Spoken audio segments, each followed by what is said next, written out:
ဒီနေ့ငါနဲ့ကိုလေမေခွန်းလေးတွေမေးချင်တယ်ကျမကြီးတို့တွေထဲမှာလည်းနေတွေ့မှာပေါ့နော်သူတို့သိချင်တာကသူတို့ဆေးတောက်ရတဲ့နဲ့တားဆေးပုံမှန်တောက်ရတဲ့နဲ့ဘာလို့ကုန်ရတာလဲပေါ့ပြီးတော့တခြားတားဆေးတောက်တာနဲ့ပေါ့ဆက်ဆက်လာပေါ့နော်အင်းအဲ့တော့အဲ့ဒါနဲ့ပတ်သက်ပြီးတော့ငါနဲ့မေးချင်တာပါ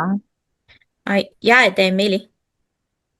အေးဒါဆိုသူကကွာတချို့ကကျတော့တားဆေးကိုတောက်တော့တောက်တယ်ဒါပေမဲ့อืมတစ်ရက်ကိုမနက်တောက်တယ်နောက်ရက်ကိုညဘက်တောက်ချင်တဲ့တောက်တယ်ကွာသူတို့အဆင်ပြေတဲ့ချိန်မျိုးကိုတောက်ကြတယ်ပေါ့နော်အဲ့တော့ဆေးကอืมနေ့တိုင်းတော့တောက်တယ်ဒါပေမဲ့အချိန်မမှန်တာပေါ့နော်အဲ့တော့တားอืมဆေးတွေကိုနေ့စဉ်နေ့တိုင်းမတူညီတဲ့အချိန်မှာတောက်တယ်ဆိုလို့ရှိရင်ထားပါတော့အချိန်မမှန်မတောက်ဘူးဆိုလို့ရှိရင်ဘာဖြစ်တယ်လဲမသိဘူးအဲဟုတ်တယ်တဲ့အဲ့ဟာကဒီနံပါတ်1အမှားပဲပေါ့နော်ဒီတားဈေးနဲ့ပတ်သက်လို့ရှရင်သူကတားဈေးကိုသတ်မှတ်ထားတဲ့အချိန်ပေါ့နော်ကိုသတ်မှတ်ထားတဲ့အချိန်မှာနေ့တိုင်းတောက်ဖို့အရေးကြီးရယ်ဥပမာကွာဟိုည8နာရီဆိုရင်8နာရီအဲ့လိုမျိုးနေ့တိုင်းတောက်ရမှာဟိုကိုကငါညကျရင်နိုင်ရောက်သွားမှာမို့လို့မနေ့ဘက်ငါကြိုတောက်လိုက်မယ်လို့အဲ့လိုလုပ်လို့မရအောင်ဘာလို့လဲဆိုတော့ဟော်မုန်းဈေးဖြစ်တော့လေသူအချိန်မှန်မတောက်ဘူးဆိုလို့ရှိရင်ငါတို့ရဲ့သွေးထဲမှာအဲဆေးရဲ့ပါဝင်မှုနှုန်းကမညီတော့ဘူးပေါ့နော်အာပြောရလို့ရှိရင်ဒီမမျိုးဥကိုမကြွေအောင်လို့ဆိုပြီးတော့ဒီတကားကိုကွာငါတို့ကတားသေးဆိုရက်ကော်နဲ့နေတိုင်းကတ်ရမှာအဲ့တော့ကော်ကတ်ချိန်မတူဘူးဆိုလို့ရှိရင်သူကတကားကသူကနည်းနည်းလေးပဲဟရင်တော့မှသူကကွာဒီမျိုးဥလေးကအဲ့နဲ့သူကဒိုးပြီဆိုပြီးတော့သူကအပြင်ခိုးထွက်သွားပြီပေါ့နော်အဲ့လိုသူခိုးထွက်တဲ့အချိန်မှာစပန်နဲ့တွေ့လို့ရှိရင်အဲ့မှာညှိပြီးတော့အဲ့လိုကိုယ်ဝင်ရနိုင်တာပေါ့တဲ့အော်အဲ့ဒီသဘောပေါက်ပြီသူကနည်းနည်းလေးတောင်တကားဟလို့မရဘူးပေါ့မရအောင်မရအောင်ထွက်မှာပဲတဲ့โอเคပြီးတော့ပေါ့နော်ဒီသားဆေးနဲ့ပတ်သက်ပြီးတော့နောက်တစ်ခုလည်းရှိသေးတယ်သူကတခြားဆေးတွေနဲ့တွဲတောင်းပြီးလို့ရှိရင်သားဆေးရဲ့အာနိသင်ကကျသွားတတ်တယ်อืအဲ့လိုมအချိန်မျိုးမှာဆိုလဲတကာဟသွားတာပေါ့နော်အဲ့လိုဆိုလဲသူကခိုးထွက်သွားတဲ့အချိန်မှာအဲ့လိုဘယ်လိုဆေးမျိုးသုံးလို့ရှိရင်ဖြစ်နိုင်လဲဆိုတော့ဥပမာ TB ဆေးတို့အတက်ကျဆေးတို့ပြီးရင် HIV အတွက်တောက်ရတဲ့ဆေးတွေပေါ့နော်ပြီးရင်တချို့သဘာဝပစ္စည်းဆိုတဲ့အဲ့လိုမျိုးအဲဆေးဘက်ဝင်ဆေးတွေဆိုလို့ရှိရင်လည်းဒ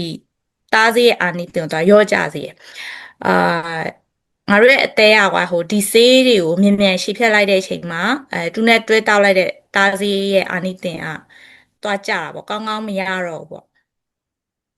အဲ့ဒါလေးလဲတတိထားဖို့လိုရယ်ဟောဟိုကိုကဒီဆေးတောက်တော့မယ်ဆိုရင်ဒါနဲ့ကိုတောက်နေတဲ့သားဆေးနဲ့ရောအဆင်ပြေလားပေါ့နော်အဲ့ဒါကိုပြန်ပြီးတော့မေးဖို့လိုရယ်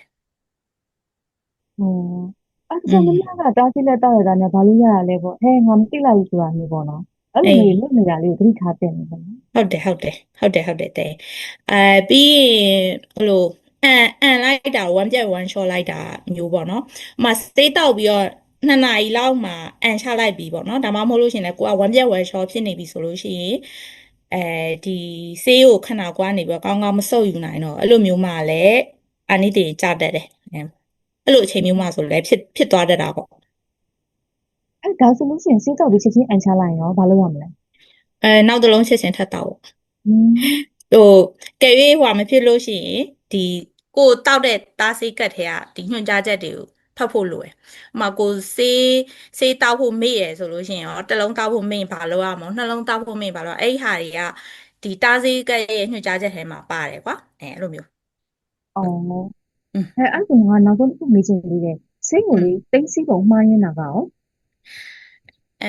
ဲဟုတ်တယ်အဲ့ဒါလည်းအရေးကြီးရယ်ဥပမာကွာဟိုတချို့ဆိုလို့ရှိရင်ကက်ကြီးကိုအဲ့လိုနေပူကြီးထဲမှာထားလိုက်တဲ့ဟာမျိုးတွေပေါ့อืနော်มပြီးတော့တချို့ကြတော့လည်းအဲ့လိုရေချိုးခန်းထဲမှာထားတဲ့ဟာမျိုးတွေအဲ့อืလိုမျိုးมအမှန်တော့ဟိုဆေးတိုင်းက तू ကဒီ6 သွေ့ပြီးတော့အဲ့လိုဒီအခန်းပူချိန်ပေါ့နော်အဲ့လိုနေရာမျိုးမှာပဲဆေးတိုင်းအောင်တိမ့်တင်တယ်အဲ့လိုอืมနေပူထဲထားရတော့အဲ့လိုရေချိုးခန်းထဲမှာထားအဲ့လိုပစ်ထားတဲ့ဟာမျိုးတွေပေါ့နော်အဲ့လိုမျိုးဆိုလို့ရှိရင်ဒါဆေးရဲ့အာနိသင်လည်းကျတတ်တယ်ပြီးတော့တချို့အင်းပေါ့နော်ဒီ quality နဲ့လည်းဆိုင်သေးရပေါ့အဲ့ဟာတွေရောညဆိုတော့ပုံမှန်အားဖြင့်တော့ကိုကအချိန်မှန်တောက်မယ်အဲ့လိုသတိထားတောက်မယ်ဆိုလို့ရှိရင်တော့အဆင်ပြေပါတယ်အော်ဟုတ်ပြီအဲ့ဒါဆိုလို့ရှိရင်ဒီနေ့အတွက်အချုပ်လေးပြောရရင်နေ့တိုင်းအချိန်နဲ့တောက်ရอืมမယ်ပေါ့อืมပြီးသွားလို့ရှိရင်တခြားစိတ်တွေနဲ့တွဲမတောက်ခင်မှာဆရာဝန်ကိုမေးရမယ်နောက်ပြီးလို့ရှိရင်အန်နာတို့ဝမ်းပြက်တာတို့ဖြစ်တဲ့ဆိုရင်သတိထားရမယ်ပြီးရင်စိတ်ကပ်တွေကိုစနစ်တကျသိသိရမယ်ပေါ့ နေအောင်တိုက်ရိုက်ကျတဲ့နေရာမျိုးတွေအခန်းပူချိန်အများများတဲ့နေရာမျိုးတွေနောက်ရေချိုးခန်းလိုမျိုးစိုထိုင်းစာများတဲ့နေရာမျိုးတွေမှာမထားသင့်ဘူးပေါ့ อื နော် มဟုတ်တယ်တဲ့ခေတဲ့အဲ့ဆိုဟိုလောလောဆယ်တော့ဒီလေးချက်ပဲရေးမှတ်ထားလိုက်ပေါ့နော်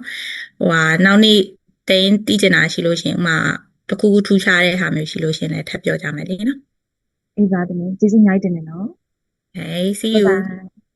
ဒီဗီဒီယိုလေးကကိုယ့်အတွက်အသုံးဝင်နေဆိုရင်လိုအပ်တဲ့သူတွေစီမျှဝေပေးဖို့မမေ့ပါနဲ့နော်